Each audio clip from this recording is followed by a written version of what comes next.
राज्य में स्वगणना के साथ प्रथम चरण की जनगणना शुरू। राज्यपाल और मुख्यमंत्री ने महत्व को किया रेखांकित। प्रगणकों को सहयोग का आग्रह। 16 से मकान गणना। रांची में कला और स्वदेशी का समागम। रक्षा राज्य मंत्री ने सांसद स्वदेशी मेला का किया उद्घाटन।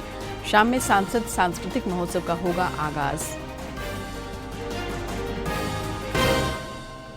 भगवान बुद्ध की 2570वीं जयंती बुद्ध पूर्णिमा पर देश भर में हर्षोल्लास। बौद्ध मंदिर में कई अनुष्ठान। राष्ट्रपति और प्रधानमंत्री समेत कई राजनेताओं ने दी शुभकामनाएं। और रांची के 7 वर्षीय तैराक ईशांक सिंह ने बनाया विश्व रिकॉर्ड। 29 किलोमीटर लंबे पाक जल डमरू मध्य को मात्र 9 घंटे में पार कर रचा इतिहास।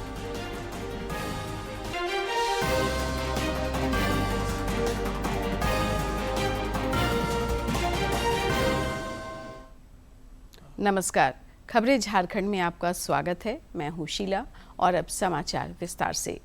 प्रधानमंत्री नरेंद्र मोदी ने विदेश मंत्रालय के 11वें मिशन प्रमुख सम्मेलन में कल अपने विचार और सुझाव साझा किए। इस दौरान उन्होंने प्रवासी भारतीयों के साथ प्रौद्योगिकी और राजनीतिक साझेदारी को बढ़ावा देकर भारत की वैश्विक भागीदारी को मजबूत करने का आह्वान किया। श्री मोदी ने 2047 तक विकसित भारत के लक्ष्य को प्राप्त करने के लिए भारत की कूटनीतिक गतिविधियों पर मार्गदर्शन भी प्रदान किया। मोदी नई दिल्ली में हेड्स ऑफ मिशन कॉन्फ्रेंस में शामिल हुए। उन्होंने सोशल मीडिया साइट एक्स पर इसकी जानकारी दी। इस दौरान व्यापार, प्रौद्योगिकी और रणनीतिक साझेदारियों को बढ़ावा देकर के भारत की वैश्विक भागीदारी को मजबूत करने पर विस्तार से चर्चा की गई और साथ ही अपने प्रवासी समुदाय के साथ जुड़ाव को और भी गहरा करने पर भी चर्चा की गई। गौरतलब है कि 11वें हेड्स ऑफ मिशन कॉन्फ्रेंस का आयोजन 28 से 30 अप्रैल तक नई दिल्ली में आयोजित किया गया, जिसका विषय 2047 के लिए भारतीय कूटनीति में सुधार था। दुनिया भर में जितने मिशंस हैं उन सभी के हेड्स का एक प्रमुख सम्मेलन। प्रधानमंत्री ने उन सभी को संबोधित किया और दुनिया भर में जितने भारतवंशी रह रहे हैं उनके कल्याण के लिए कैसे एकजुट होकर के एक भारत की जो पूरी अवधारणा है उसको पूरी दुनिया तक पहुंचाया जाए, उसको लेकर के राज्य में स्वगणना के साथ प्रथम चरण की जनगणना आज से शुरू हो गई है, जो 15 मई तक चलेगी।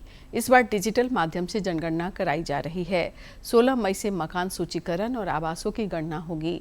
राज्यपाल संतोष कुमार गंगवार और मुख्यमंत्री हेमंत सोरेन ने जनगणना के महत्व को रेखांकित करते हुए सभी नागरिकों से इस राष्ट्रीय महत्व के कार्य में भाग लेने और प्रगणकों को सहयोग करने का आग्रह किया है। गौरतलब है कि जनगणना का दूसरा चरण फरवरी में आयोजित होगा, जिसमें जनसंख्या की गणना होगी। राष्ट्रीय गीत वंदे मातरम के गौरवशाली 150 वर्ष पूरे होने के सिलसिले में रांची में आज से 3 दिवसीय सांसद सांस्कृतिक महोत्सव सह स्वदेशी मेले का आयोजन हो रहा है। स्थानीय आर्टरी हाउस में रक्षा राज्य मंत्री संजय सेठ ने अब से कुछ देर पहले सांसद स्वदेशी मेला का उद्घाटन किया। सांसद सांस्कृतिक महोत्सव का उद्घाटन शाम में होना है।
सुबह 9 बजे से शाम को 6 बजे तक ये प्रोग्राम चलेगा और फिर शाम को 6 बजे से 9 बजे तक देश के बड़े कलाकार आ रहे हैं। जैसे आज गुजरात का, फिर उड़ीसा का, अब गुजरात का गरबा की टीम आई है जो पूरी दुनिया में अपना परफॉर्म करती है। उड़ीसा की भी टीम आई है। ये भारत सरकार सांस्कृतिक मंत्रालय और संगीत नाटक एकेडमी की ओर से ये टीमें आई हैं, तो तीनों दिन परफॉर्म होगा। ऑनलाइन गेमिंग संवर्धन और विनियमन नियम 2026 आज से लागू हो गए हैं।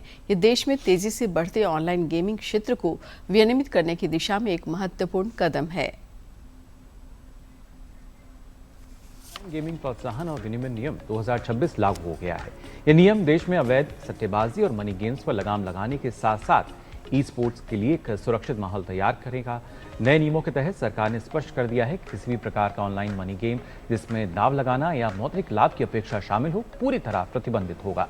इन खेलों के विज्ञापन और प्रचार पर भी रोक लगा दी गई है। नियमों का उल्लंघन करने वाले गेमिंग ऑपरेटर्स को 1 करोड़ रुपए तक का जुर्माना और 3 साल की कैद भी हो सकती है, जिसे बार बार अपराध करने पर 5 साल तक बढ़ाया जा सकता है। साइबर सेल के अधिकारियों को राज्य और जिला स्तर पर इन अपराधों की जांच के लिए सशक्त बनाया गया है। गेमिंग क्षेत्र की निगरानी के लिए इलेक्ट्रॉनिक्स और आईटी मंत्रालय के तहत भारतीय ऑनलाइन गेमिंग प्राधिकरण का गठन किया गया है। और दिल्ली में स्थित यह निकाय तय करेगा कि कौन सा गेम ऑनलाइन जो खेला जा रहा है वो कानूनी तौर पर जायज़ है और कौन सा प्रतिबंधित है। प्राधिकरण के पास ये भी शक्ति है कि वो मनी गेम्स की सूची जारी करे और बैंकों को वित्तीय लेन देन रोकने का निर्देश दे।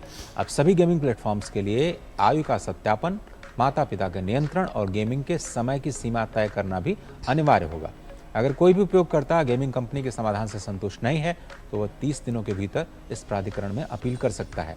इसके बाद दूसरी अपील सचिव मेटी के समक्ष की जा सकती है। तो जो ऑनलाइन गेमिंग है उसमें जो ई स्पोर्ट्स हैं उस पर तो किसी भी तरह की पाबंदी नहीं है, लेकिन अगर आप बेटिंग करते हैं तो याद होगा बहुत सारे विज्ञापन बीच में आते थे कि आप अपनी टीम बनाइए और इस तरह के ऑनलाइन क्रिकेट में हिस्सा लीजिए जिसमें आपको पैसे मिलते थे। अब उस पर पूरी तरह से लगाम लग गई है, क्योंकि बहुत सारी जगहों पर देखा गया था कि आत्महत्या की खबरें आनी शुरू हो गई थी।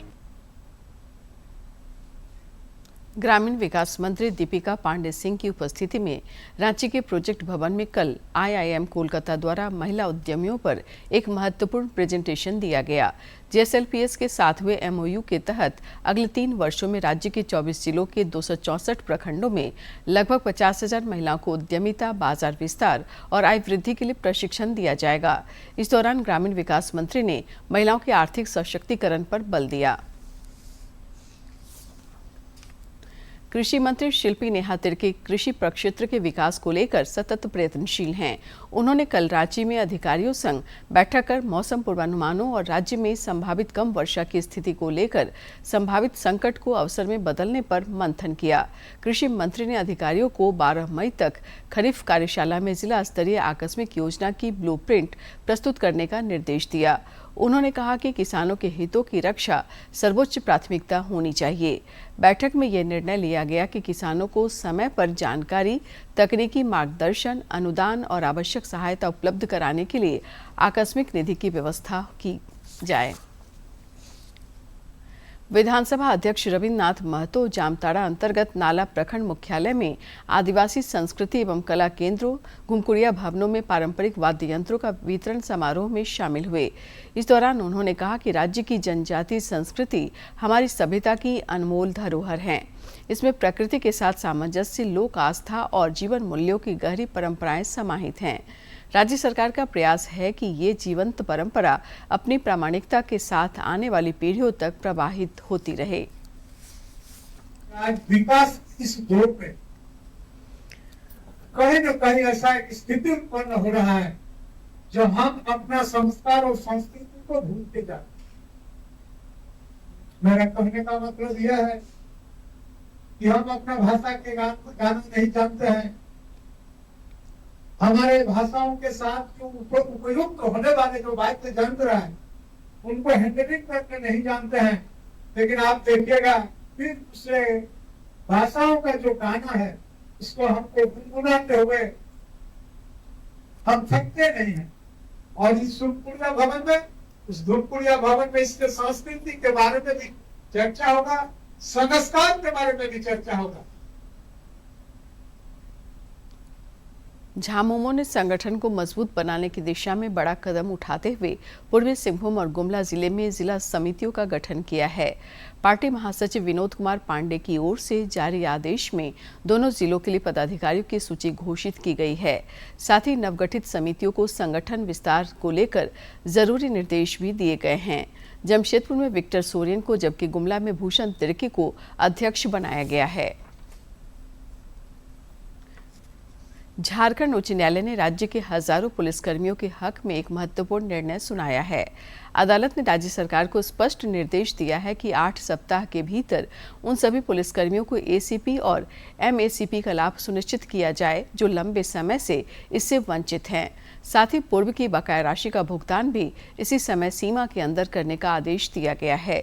इस ऐतिहासिक फैसले की सबसे बड़ी बात यह है कि अब पीटीसी उत्तीर्ण और अनुत्तीर्ण दोनों ही श्रेणियों के पुलिसकर्मियों को एसीपी और एमएसीपी का लाभ मिल सकेगा। रांची के उपायुक्त मंजुनाथ भजयंत्री ने कल पिस्का नगरी स्थित कुलगू पहुंचकर वृद्ध आश्रम में रहने वाले बुजुर्गों से मुलाकात की। इस दौरान उन्होंने अधिकारियों को वृद्धजनों की देखभाल और चिकित्सा व्यवस्था पर विशेष ध्यान देने और अस्वस्थ वृद्धों को तत्काल इलाज के निर्देश दिए। उपायुक्त ने अस्पताल परिसर में संचालित संत मदर टेरेसा क्लिनिक का भी निरीक्षण किया और उपलब्ध दवाओं, चिकित्सा सुविधाओं और इलाज की प्रक्रिया की विस्तृत जानकारी ली। आज बुद्ध पूर्णिमा है। इस पावन अवसर पर अयोध्या में श्रद्धा और उत्साह का संगम देखने को मिल रहा है। सुबह से श्रद्धालु सरयू नदी के घाटों पर स्नान कर भगवान गौतम बुद्ध का नमन कर पूजा अर्चना कर रहे हैं। बुद्ध पूर्णिमा है। इस पावन अवसर पर अयोध्या में श्रद्धा और आस्था का संगम देखने को मिल रहा है। सुबह से ही श्रद्धालु सरयू नदी के घाटों पर पहुंच रहे हैं। भक्त पवित्र स्नान कर भगवान गौतम बुद्ध को नमन कर पूजा अर्चना कर रहे हैं। घाटों पर भक्तिमय माहौल बना हुआ है। बुद्ध पूर्णिमा के अवसर पर देश भर के विभिन्न हिस्सों से आए श्रद्धालु इस पावन अवसर को श्रद्धा और उत्साह के साथ मना रहे हैं। दरअसल वैशाख मास को अत्यंत पवित्र माना जाता है, माधव मास कहा जाता है इसे, और इसे हिंदू संस्कृति में आज के दिन को अत्यंत पवित्र इसलिए माना जाता है क्योंकि बुद्ध और कूर्म ये 2 अवतारों का आज का दिन अत्यंत पावन, और इसी दिन भगवान राम की नगरी अयोध्या से सरयू तट की ये तस्वीरें आप देख रहे हैं। राष्ट्रपति द्रौपदी मुर्मू ने देशवासियों को बुद्ध पूर्णिमा की शुभकामनाएं दी हैं। प्रधानमंत्री नरेंद्र मोदी ने भी बुद्ध पूर्णिमा की बधाई देते हुए एक वीडियो साझा किया है। मीडिया प्लेटफॉर्म एक्स पर लिखा है, आई कोट, बुद्ध पूर्णिमा की हार्दिक शुभकामनाएं। भगवान बुद्ध के आदर्शों को साकार करने के प्रति हमारी प्रतिबद्धता अत्यंत दृढ़ है। उनके विचार हमारे समाज में आनंद और एकता की भावना को और गहरा करें। उन्होंने इस अवसर पर एक वीडियो भी साझा किया। नमो बुद्धाय। बुद्ध का मार्ग है परियक्ति, पटिपत्ति और पटिवेद, यानी theory, practice and realization. Bharat इन तीनों ही बिंदुओं पर तेजी से आगे बढ़ रहा है। हमने भगवान बुद्ध के मूल्यों का निरंतर प्रसार किया है। हमने बुद्ध की शिक्षाओं को जन जन तक पहुंचाने के लिए एक समर्पण भाव से काम किया है। बुद्ध पूर्णिमा प्रत्येक भारतीय के लिए एक विशेष दिवस है। हमें गर्व होना चाहिए कि भारत करुणा, सेवा और त्याग की शक्ति दिखाने वाले महामानव भगवान बुद्ध की धरती है, जिन्होंने विश्व भर में लाखों लोगों का मार्गदर्शन किया। ये बुद्ध पूर्णिमा भगवान बुद्ध को स्मरण करते हुए उनके रास्ते पर चलने का प्रयास करने का, संकल्प करने का और चलने का हम सबका दायित्व को पुनः स्मरण कराता है। गौरतलब है कि आज ही के दिन नेपाल के लुम्बिनी में भगवान गौतम बुद्ध का जन्म हुआ था। भारत से भी उनका खास जुड़ाव था। बिहार को भगवान बुद्ध की धरती कहा जाता है। ऐसे में बुद्ध जयंती के अवसर पर बोध गया में जोरदार उत्साह देखने को मिल रहा है। मां बोधि मंदिर में सुबह से ही पूजा अर्चना और ध्यान का दौर जारी है।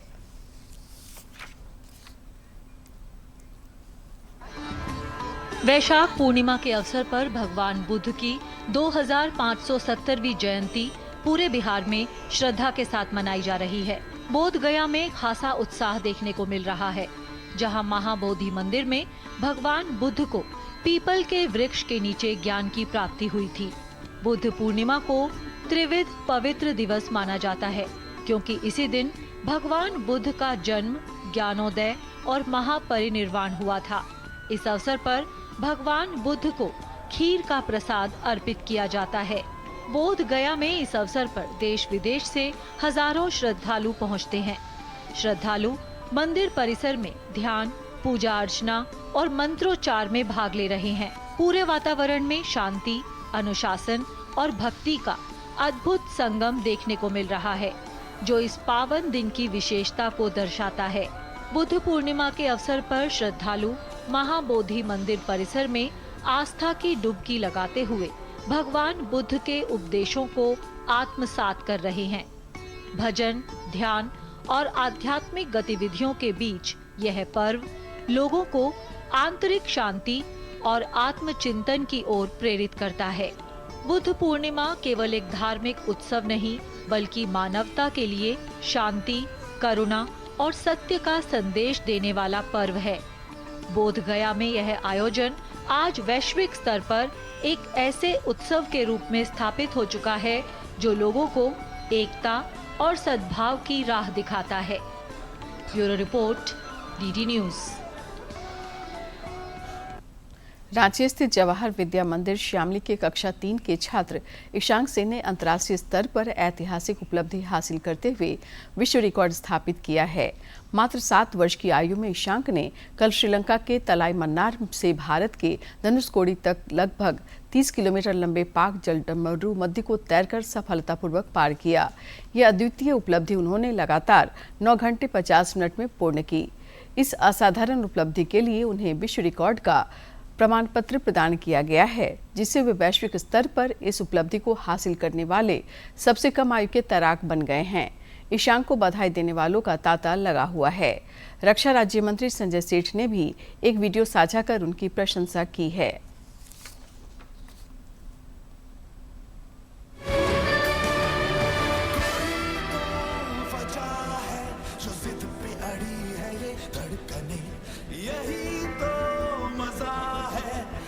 जो किसी ने नहीं हम करें, कोई तो वजह है जो जिद पे अड़ी है। सरायकेला खरसावां की शांभवी तिवारी ने आईएससी की 12वीं बायोसाइंस परीक्षा में 100% अंक लाकर देश की टॉपर बनने का गौरव हासिल किया है। अपनी मेहनत और अनुशासन के दम पर शांभवी ने ये उपलब्धि हासिल कर पूरे राज्य का नाम रोशन किया है।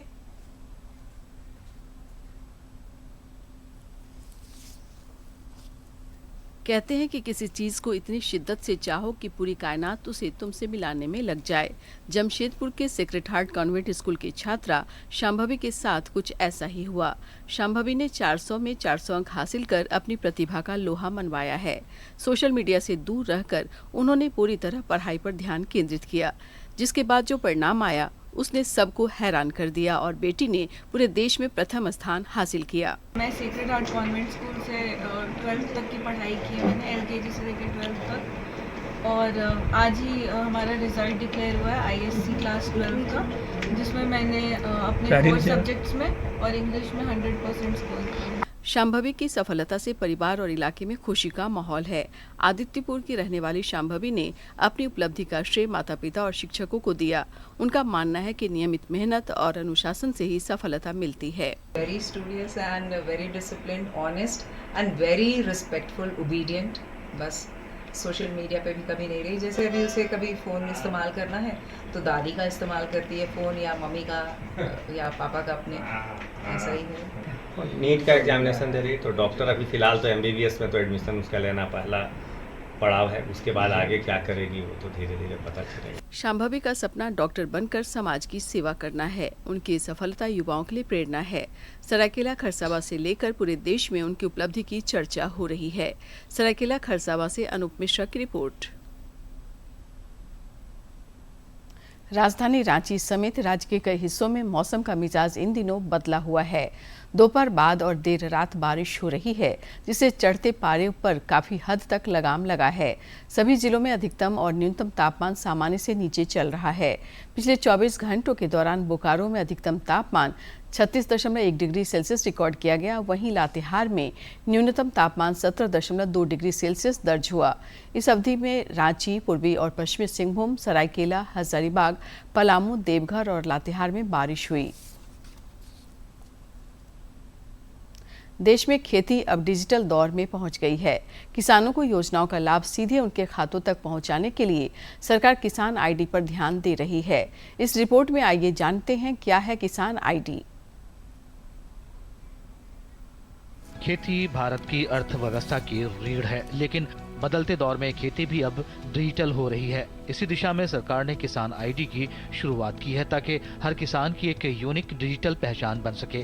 किसान आईडी कृषि एवं किसान कल्याण मंत्रालय की एग्रीस्टेक पहल के तहत आधार से जुड़ी एक डिजिटल पहचान है, जिसमें किसान की निजी जानकारी, जमीन का रिकॉर्ड, बोई गई फसल और खेती से जुड़ी गतिविधियों का पूरा डेटा शामिल होता है। इसका मकसद साफ है, सरकारी योजनाओं का लाभ सिर्फ असली और पात्र किसानों तक पहुंचे। किसान आईडी के जरिए अब किसानों को बार बार कागज दिखाने की जरूरत नहीं पड़ेगी। पीएम किसान सम्मान निधि, फसल बीमा और किसान क्रेडिट कार्ड जैसी योजनाओं का लाभ सीधे और जल्दी मिलेगा। सब्सिडी, बीज, खाद और कृषि मशीनों पर मिलने वाली सहायता भी सीधे किसानों के खाते में पहुंचेगी। सरकार का लक्ष्य है कि 2026-27 तक करीब 11 करोड़ किसानों को इस डिजिटल सिस्टम से जोड़ा जाए। फिलहाल 19 राज्यों में 9.25 करोड़ से ज्यादा किसान आईडी से जुड़ चुके हैं। किसान आईडी बनवाने के लिए किसान अपने राज्य के कृषि पोर्टल पर जाकर ऑनलाइन रजिस्ट्रेशन कर सकते हैं। इसके लिए आधार, जमीन के कागजात, बैंक डिटेल और फोटो जरूरी होंगे। eKYC के बाद जानकारी भरकर वेरिफिकेशन होता है और फिर किसान आईडी जारी कर दी जाती है। अगर किसी को ऑनलाइन दिक्कत हो तो नजदीकी CSC सेंटर या सरकारी कैंप में जाकर भी रजिस्ट्रेशन कराया जा सकता है। सरकार लगातार किसान आईडी के प्रभाव का मूल्यांकन कर रही है ताकि DBT योजनाओं का बेहतर और पारदर्शी क्रियान्वयन हो सके। तो भारत सरकार ने एक किसान आईडी, फार्मर आईडी की भी पहल चालू की है, जहां पे किसान की एक प्रोफाइल जो है वो आईडी के रूप में भारत सरकार बना रही है, किसानों को दे रही है, ताकि किसान को किसान की ज़मीन, उसकी फसल, उसके मुताबिक उनके जो स्कीमें हैं, ग्रांट्स हैं, सब्सिडी है, उससे जोड़ा जा सके और उन किसानों को ज़्यादा से ज़्यादा सीधे और जल्दी लाभ मिल सके। केंद्रीय कृषि मंत्री शिवराज सिंह चौहान का कहना है कि किसान आईडी किसानों को उनकी जमीन, फसल, पशुधन और मत्स्य पालन से जोड़ने का एक मजबूत माध्यम है। उन्होंने राज्यों को निर्देश दिए हैं कि अगले 6 महीनों में 100% लक्ष्य हासिल करने के लिए अभियान तेज किया जाए। किसान आईडी की पहल खेती को डिजिटल बनाने की दिशा में एक अहम बदलाव साबित हो रही है। इससे किसानों को सरकारी योजनाओं, सब्सिडी और सेवाओं का लाभ सीधे तौर पर मिल रहा है। कैमरा पर्सन संजय जैना के साथ मैं शमीम अख्तर, DD न्यूज़, दिल्ली।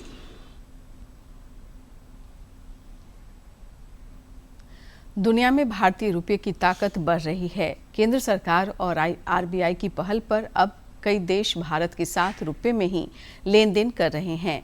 अंतर्राष्ट्रीय व्यापार को बढ़ावा और अन्य कई उपायों की वजह से फरवरी 2026 में देश ने 14,000 करोड़ रुपए की विदेशी मुद्रा बचाई है।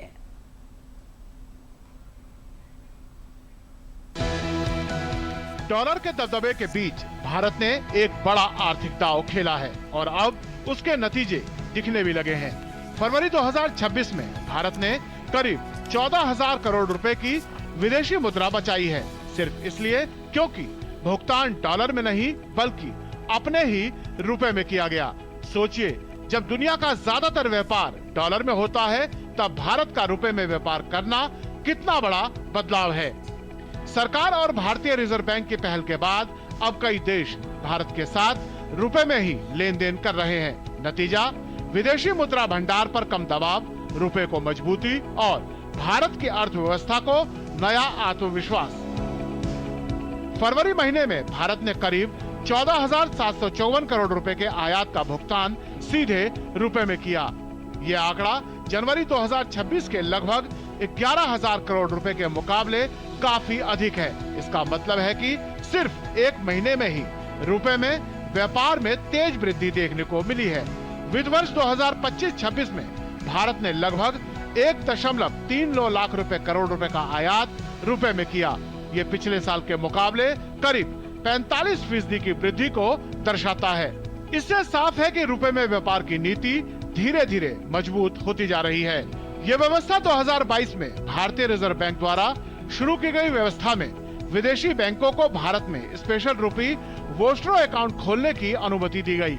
इन खातों के जरिए विदेशी कंपनियां भारतीय रुपए में व्यापार कर सकती हैं। अब तक करीब 30 देशों के बैंक इस प्रणाली से जुड़ चुके हैं। इनमें यूएई, रूस, सिंगापुर, ब्रिटेन जैसे देश शामिल हैं। खासकर रूस के साथ व्यापार में रुपए का उपयोग तेजी से बढ़ा है, क्योंकि पश्चिमी प्रतिबंधों के बाद डॉलर में भुगतान मुश्किल हो गया था। हालांकि अभी भी भारत के कुल आयात में रुपए का हिस्सा सीमित है। ये केवल लगभग 2.35% के आसपास है, यानी अधिकांश व्यापार अभी भी डॉलर में ही हो रहा है। लेकिन विशेषज्ञों का मानना है कि आने वाले वर्षों में यह हिस्सा लगातार बढ़ सकता है। कुल मिलाकर रुपए में व्यापार भारत के लिए एक दीर्घकालिक और रणनीतिक कदम साबित हो रहा है। फरवरी 2026 के आंकड़े ये संकेत देते हैं कि ये नीति अब धीरे धीरे मजबूत परिणाम देने लगी है और भविष्य में भारत की आर्थिक स्थिति को और सशक्त बना सकती है। दिल्ली से डीडी न्यूज के लिए अजय मिश्र की रिपोर्ट। स्लिप डिस्क के कारण होने वाले कमर दर्द और चलने फिरने में परेशानी से राहत के लिए संतुलित आहार और नियमित योग अपनाना प्रभावी उपाय साबित हो सकता है। स्लिप डिस्क से निपटने के लिए देखते हैं ये खास रिपोर्ट।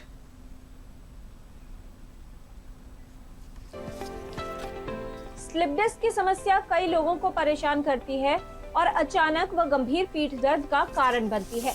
हमारी रीढ़ की हड्डी यानी स्पाइन कई छोटी छोटी हड्डियों से मिलकर बनती है, जिन्हें वर्टिब्रा कहते हैं।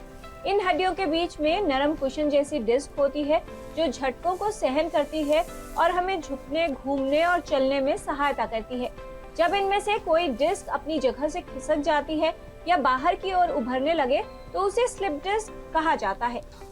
इस स्थिति में डिस्क अपनी आसपास की नसों पर दबाव डालती है, जिसके कारण दर्द, झंझनाहट या सुनपन, मांसपेशियों में कमजोरी, कभी-कभी चलने फिरने में भी समस्या हो सकती है।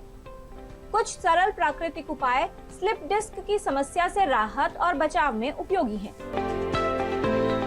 जब आपको स्लिप डिस्क की प्रॉब्लम है उस वक्त कौन से अभ्यास आपकी इस डिस्क को वापस लाने का काम करते हैं, वो हम आज सीखेंगे। स्लिप डिस्क जिनको भी है वो कभी भी चौकड़ी मारकर पद्मासन में क्रॉस लेग्ड पोजीशन में नहीं बैठेंगे, ये उनके दर्द को बढ़ा सकता है। जब भी बैठेंगे या तो वज्रासन में या फिर इस तरह से एक तरफ पैर कर या फिर इस तरह से एक तरफ पैर करके, पर कमर पर स्ट्रेन डालने वाला पोजीशन नहीं लेंगे। दूसरा काम जो आपको करना है वो ये कि कोई भी जर्क नहीं आना चाहिए। अपनी डे टू डे एक्टिविटीज में भी, योगाभ्यास में भी झटका कोई भी नहीं आया, नीचे से झुक के एकदम से सामान नहीं उठाना। अभ्यास में आप लेंगे मुक्त मेरु आसन का अभ्यास। मुक्त मेरु यानी मेरुदंड, स्पाइन मुक्त, उसको ढीला छोड़ना है। तो ऐसे वज्रासन में बैठे और इस तरह से हाथों को टिका दिया और ढीला छोड़ दीजिए, बस इतना सा काम करें। फिर इसको थोड़ा सा खिसका के आगे ले गए, फिर यहाँ ढीला छोड़ दीजिए। यानी हम झुक नहीं रहे, सिर्फ हम मेरु को, स्पाइन को ढीला छोड़ रहे हैं। इसे और आगे ले जा सकते हैं, हिप्स को भी उठा लिया और दोनों एल्बोज को जमीन पर टिका दिया, यहाँ रुक जाइए। बड़े सुगम कर रहे हैं, इससे आपको कमर में बहुत आराम मिलेगा। यानी इस स्थिति में रुके तो सर्वोत्तम, और अगर इससे थोड़ा सा आगे जाएं तो इस स्थिति में भी रुक सकते हैं। अगला अभ्यास जो आपको लेना है वो है कटी चक्र का अभ्यास। कटी चक्र का अभ्यास आपके लिए बहुत बहुत महत्वपूर्ण है और उसके अभ्यास के लिए हम इस तरह से बड़े आराम से, सुगमता से कमर के बल लेट जाते हैं।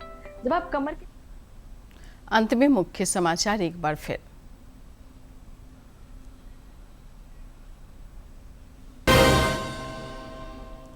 राज्य में स्वगणना के साथ प्रथम चरण की जनगणना शुरू। राज्यपाल और मुख्यमंत्री ने महत्व को किया रेखांकित। प्रगणकों को सहयोग का आग्रह। 16 से मकान गणना। रांची में कला और स्वदेशी का समागम। रक्षा राज्य मंत्री ने सांसद स्वदेशी मेला का किया उद्घाटन। शाम में सांसद सांस्कृतिक महोत्सव का होगा आगाज। भगवान बुद्ध की 2570वीं जयंती बुद्ध पूर्णिमा पर देश भर में हर्षोल्लास। बौद्ध मंदिर में कई अनुष्ठान। राष्ट्रपति और प्रधानमंत्री समेत कई राजनेताओं ने दी शुभकामनाएं। और रांची के 7 वर्षीय तैराक ईशांत सिंह ने बनाया विश्व रिकॉर्ड। 29 किलोमीटर लंबे पाक जलडमरू मध्य को मात्र 9 घंटे में पार कर रचा इतिहास।